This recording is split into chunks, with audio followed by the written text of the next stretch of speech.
Vendredi 14 janvier 2022, bienvenue aux informations de la mi-journée, voici les titres.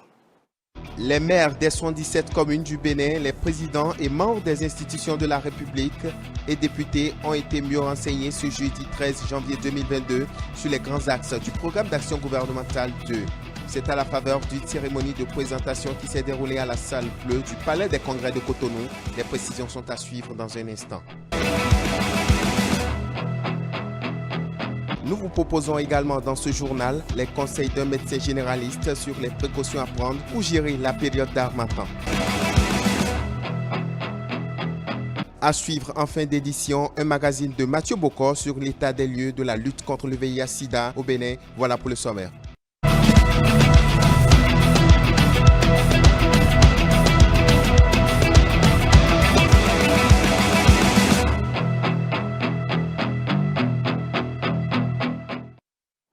Merci de nous préférer pour vous informer. Les grands axes du programme d'action du gouvernement 2021-2026 ont été présentés ce jeudi 13 janvier 2022 aux présidents et membres des institutions de la République ainsi qu'aux maires des 77 communes du Bénin.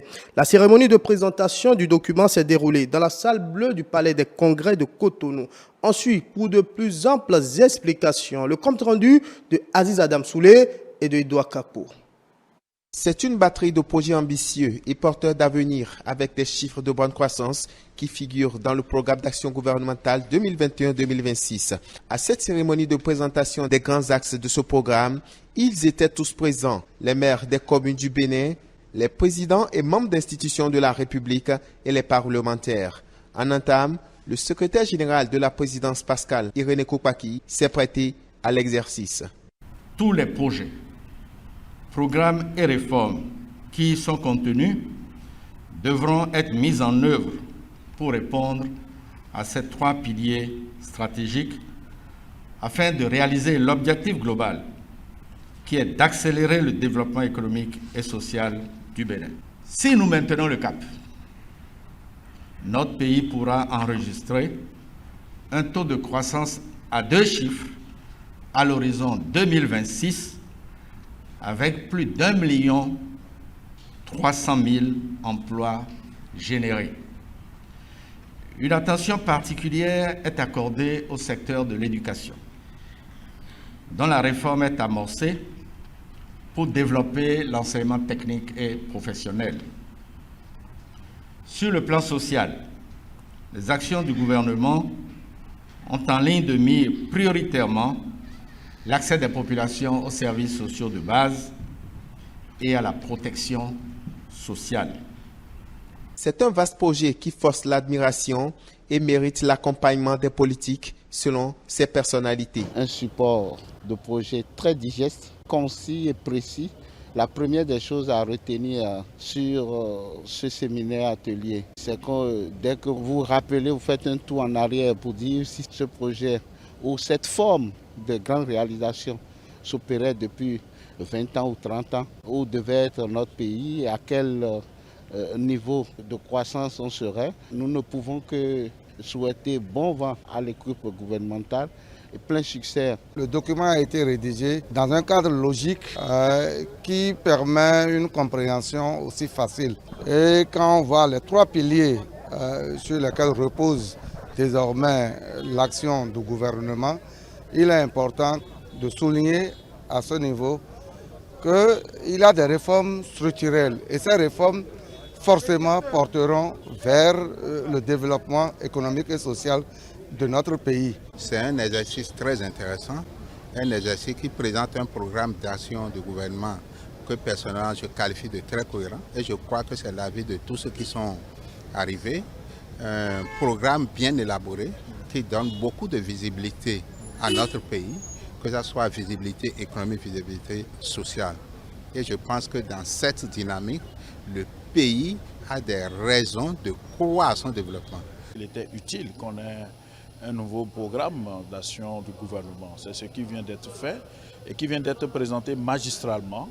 Un programme qui regroupe 342 projets au total qui doit coûter 12 011 milliards et qui au bout de 5 ans doit pouvoir nous permettre de générer près d'1 300 000 emplois. Autre élément dans ce journal, l'harmattan, un phénomène naturel cyclique accompagné le plus souvent de vents secs et violents, a retenu l'attention de votre rédaction. Dans l'élément qui va suivre, Diane-Christelle Oniodier évoque les manifestations et les comportements à adopter, et c'est avec le médecin généraliste Dr Myriam Akowanou. Suivez. C'est un phénomène naturel qui n'échappe personne. L'harmattan, ce vent sec et parfois violent qui soulève assez de poussière, exposant les citoyens à des maladies. Certains parmi eux ont une idée du phénomène. L'harmattan, c'est une saison genre de fraîcheur, accompagnée du vent frais et avec un peu de brouillard, avec le vent sec aussi, et de la poussière aussi. Tout le monde le sent, tout le monde sent l'harmattan. Voilà, tout le monde sent les débuts de fraîcheur, et même parfois des grippes, des paludismes qui arrivent, on sent que c'est des... L'harmattan, là, ça comporte beaucoup de poussière. Au-delà de la perception, l'harmattan se manifeste par plusieurs facteurs. Lesquels facteurs sont énumérés par Myriam Akowanou, médecin généraliste. En période d'harmattan, on a souvent du mal à bien respirer parce que l'air n'est pas vraiment humide en journée, c'est à la fois chaud et c'est sec. Donc il y a des difficultés à respirer et aussi des difficultés dues à la poussière parce que le vent soulève assez de poussière. Donc la plupart du temps, ça se sent en respirant par la difficulté respiratoire. Aussi, il y a des manifestations cutanées qui sont visibles aussi. Pour la plupart du temps, nous voyons des sécheresses cutanées, la peau qui blanchit et on sent la fraîcheur dans le corps parce que la masse adipeuse cutanée n'arrive pas à résister à ce vent-là qui est à la fois chaud et sec. Donc, on sent des manifestations cutanées à type de sécheresse cutanée et tout. Puisque personne n'est épargné des affres de ce phénomène naturel, la spécialiste en santé recommande. Le bon côté de Covid, c'est que tout le monde met les masques actuellement. Déjà, c'est un bon moyen pour réduire les effets secondaires liés à l'harmattan et tout. D'abord, de se protéger au plan respiratoire avec des masques. Et ça couvre contre le vent, la poussière et tout. Ça empêche d'inhaler. Ça couvre à la fois la bouche et les narines. Donc, ça empêche d'inhaler la poussière. Et ça crée une barrière, un filtre entre l'extérieur et les voies respiratoires. En dehors de cela, vu qu'il y a la fraîcheur, il faudra se couvrir peut-être la plupart du temps. Pour les enfants, il faudra bien les protéger contre la fraîcheur, les couvrir avec des chapeaux, des bonnets, des gants, des pullovers et des chaussettes, les tout petits. Et aussi les grandes personnes pouvoir s'hydrater avec des baumes, des crèmes naturelles et tout. Nous avons le beurre de karité naturel qui est assez hydratant comme lait qui est très riche également. Pouvoir passer sur le corps pour éviter les sécheresses cutanées. Porter aussi des lunettes pour se couvrir contre la poussière qui atteint les yeux, qui peut entraîner en fait des sécrétions au niveau des yeux, les yeux qui deviennent rouges. On parle souvent de Apollo, de tout, les érythèmes au niveau des yeux. Il faut pouvoir se couvrir, pouvoir se protéger avec les mesures que nous venons de dire tantôt et beaucoup s'hydrater aussi, c'est-à-dire boire assez d'eau la période pour pouvoir être en harmonie avec le milieu extérieur. Les nouvelles dispositions du Code général des impôts suscitent bien de réactions. Désormais, les funérailles, les spectacles et marches seront assujettis à des taxes. Sur l'émission, ça se discute de ce jeudi 13 janvier 2022. Le sujet a fait objet de discussion. Ensuite, le point que nous propose Mathieu Bocor. Cortège funéraire, procession religieuse, spectacles, marches syndicales, jeux et divertissements assujettis désormais à la taxe. Des nouvelles dispositions du Code général des impôts. Une réaction que tente de justifier Delphine Gangana sur l'émission Ça se discute de ce jeudi 13 janvier 2021. Si ça jazz, si ça fait quoi, c'est parce que, je l'avais dit hier sur ce plateau, c'est parce que nous ne connaissons pas comment fonctionne l'État. C'est quoi l'État? Comment fonctionne l'État? Nous ne le savons pas. C'est ce qui fait que nous n'avons pas cette culture. Nous ne savons pas que toute activité générative de revenus est taxable. Nous ne le savons pas. L'application de cette décision est prévue à l'article 307 du Code général des impôts. Pour François-Xavier Noumon, ce n'est donc pas une invention. C'est l'apprentissage de la normalité. L'apprentissage de la normalité. C'est-à-dire qu'il y avait tellement Oui, un laisser-aller. Tout ça, je vous assure, n'est inventé. Ce n'est pas qu'on vient de l'inventer. Ça a toujours existé. Ça a toujours existé. Donc, on a peut-être fait mine de ne pas l'appliquer. Ce ne sont pas de nouvelles taxes. C'est des taxes qui certainement existaient, mais qui sont remis au goût du jour. Maintenant, donc, ce n'est pas un matraquage, comme on le dit. Le tarif de la taxe est évalué selon le taux qui varie de 1% à 5% des recettes, soit par établissement, soit par appareil exploité, soit par jour. En temps normal, quand on parle de TVA, parce que c'est sur cette base qu'il faut commencer TVA, aucun service d'aucun type ne peut normalement échapper à la TVA. Taxe sur la valeur ajoutée. Ce n'est pas seulement sur ce que nous mangeons, mais ce que nous portons, c'est ce que nous faisons. En tout cas, tous les services, aucun service ne peut échapper à la TVA. L'objectif est de donner aux communes les moyens d'améliorer la mobilisation des ressources en vue d'accélérer le processus de développement. Une belle initiative selon Victor Bokor, qui toutefois a insisté sur la sensibilisation. Il est évident que si nous ne prenons pas les mesures nécessaires pour informer les populations sur de ce que retournent ces taxes, si nous ne communiquons pas assez, nous allons nous retrouver dans une situation de rejet, justement où la population ne comprendra pas pourquoi est-ce que du coup, tout est pratiquement surtaxé.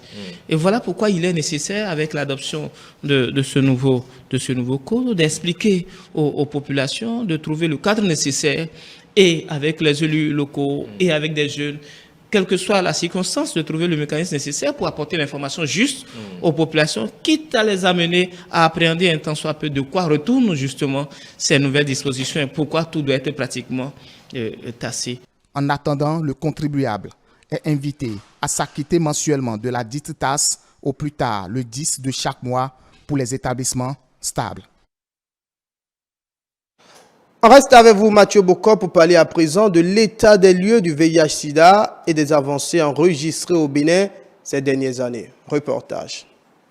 Médecin prescripteur des antirétroviraux au centre hospitalier universitaire de zone de Surulere, Dr Yasmine Gounou Gobi, époux Sefou, accueille au quotidien des centaines de personnes vivant de VIH-Sida. Actuellement, nous avons environ 4000 patients sous traitement, dont environ 200 enfants. Quand je dis enfants, c'est de 0 à 15 ans, qui sont sous traitement et qui sont régulièrement suivis à l'hôpital Surulere ici. Le premier cas de sida a été notifié en 1985 au Bénin. L'épidémie du VIH-Sida demeure une préoccupation majeure de santé publique et de développement dans le monde et au Bénin en particulier. Et la preuve, c'est que nous sommes là et que nous sommes tous les jours en train de traiter nos patients. C'est vrai que les autres maladies, la pandémie notamment de la COVID-19, donnent l'impression qu'on ne parle plus du VIH. C'est peut-être vrai, mais le VIH continue de sévir et continue d'infecter les Béninois. Et il y a encore des décès dus au VIH dans tous les rangs, surtout chez les enfants, qui sont moins retrouvés, moins diagnostiqués, donc plus de décès en communauté à cause du VIH toujours. En 2016, et conformément à la vision de l'ONU-SIDA, celle de mettre fin à l'épidémie de sida d'ici 2030, le Bénin a adopté son programme d'action du gouvernement, dont le troisième pilier est consacré à l'amélioration des conditions de vie des Béninois. Ainsi, la stratégie de riposte à cette épidémie a été renforcée. Elle prend en compte la distribution de préservatifs dans le cadre de la prévention sexuelle, surtout de la prise en charge gratuite des personnes vivant du VIH. Disons que la prise en charge au Bénin a vraiment fait du chemin. Et cette prise en charge est vue sous l'angle holistique, c'est-à-dire qu'elle est globale. Elle concerne la prise en charge médicale, qui constitue l'administration de médicaments antirétroviraux et d'autres médicaments pour la prise en charge et la prévention même des infections opportunistes et les infections connexes comme les IST et autres. Mais le volet prévention reste aussi un volet très important parce que c'est sur ça que nous mettons beaucoup plus l'accent au niveau du CNSTP. Donc aujourd'hui, nous avons des sites de dépistage, des sites de prévention de la transmission mère-enfant et des sites de prise en charge médicale dans toutes les communes du Bénin. Lorsque le test est fait et que le résultat est positif, La prise en charge est immédiate. Elle est immédiate et les bilans d'inclusion, les bilans pour commencer la prise en charge sont gratuits sur notre site.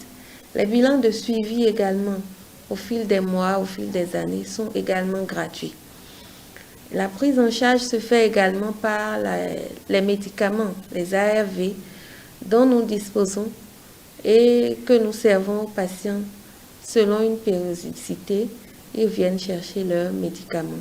Et la consultation aussi est gratuite pour le suivi du VIH dans notre centre. Aujourd'hui, la prise en charge des personnes vivant avec le VIH par les antirétroviraux se poursuit avec un réel effort de décentralisation, d'intégration et d'amélioration de la qualité des services fournis dans ce cadre. Nous avons à la fin, au premier semestre, fin juin 2021 par exemple, 55 203 malades qui sont suivis. C'est quand même une relative importante. Et le gouvernement achète 2 à 3 milliards d'antirétroviraux, qui constituant à peu près 40% du coût d'achat de ces intrants-là. Il y a aussi l'acquisition des réactifs pour le dépistage et le suivi biologique de ces personnes. Il y a tout ce qui concerne les équipements et leur maintenance, parce que pour faire le suivi biologique, il faut vraiment faire la maintenance des équipements au niveau du laboratoire et les infrastructures et tous les intrants et les consommables qu'il faut acheter chaque fois. Et bien sûr, le personnel qui constitue un domaine régalien de l'État. L'État doit pouvoir recruter, former des agents compétents qui doivent se mettre au service de ces personnes vivant avec le VIH. Et puis là, tout l'appui au niveau du tissu social, avec l'accompagnement des associations que nous organisons vraiment au niveau des populations clés, des travailleurs de sexe, des hommes ayant des rapports sexuels avec des hommes, les consommateurs de drogues injectables et autres qu'on organise vraiment pour qu'ils puissent se prendre en charge eux-mêmes, on les accompagne pour que les tissus associatifs soient vraiment forts. Pour cette édition, le thème retenu est axé sur 3 points essentiels: mettre fin aux inégalités, mettre fin au sida, mettre fin à l'épidémie. Nous sommes tous potentiellement porteurs du VIH. Parce que lorsqu'on voit un individu, on ne peut pas savoir s'il est porteur du VIH sans avoir fait son test.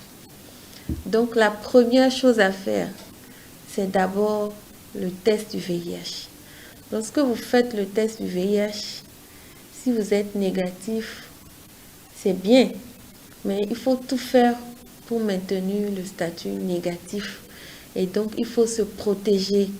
Et la protection, c'est l'abstinence, la bonne fidélité réciproque dans les couples et c'est le port correct du préservatif. Le Bénin affine sa stratégie pour l'élimination du VIH-Sida avant l'horizon 2030. C'est sur cet élément de Mathieu Bocor que nous refermons ce journal de la mi-journée. Merci de l'avoir suivi. Merci également à toute l'équipe technique conduite par Saint-Tiche Ronsa. Suivez-nous sur l'ensemble de nos plateformes digitales. Notre site internet www.etelebenin.com, notre page Facebook Etele en direct, notre compte Twitter Etele Live, notre chaîne YouTube Etele Bénin et en direct via notre application iOS et Android Etele Bénin. Etele avec vous, pour vous. Prochaine édition du journal présenté, 19h. À bientôt.